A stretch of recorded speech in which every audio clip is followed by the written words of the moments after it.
তোমরা কোথায় পড়াশোনা করো? নবনীতা, আজকে কি ছিল? কোন সাবজেক্টের ক্লাস? Spoken English. কেমন লাগলো? খুব ভালো।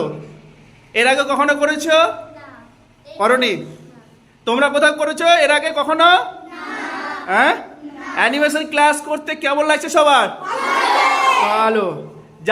অনুষ্কা, বলছিলাম যে যারা এখনো পর্যন্ত অ্যানিমেশন ক্লাস করেনি তাদেরকে তুমি কি বলবে?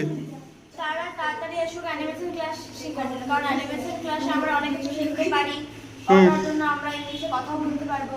আচ্ছা, তোমাদের এ পর্যন্ত কতগুলো ক্লাস হয়েছে? 9টা। টোটাল ক্লাস কতগুলো আছে? 90টা। 90টা ক্লাস করার পর তোমরা থ্রুলি ইংলিশে কথা বলতে পারবে, তাই তো? পারবো তো আমরা? ঠিক আছে, সবাইকে বেস্ট অফ লাক। আজকে এ পর্যন্ত।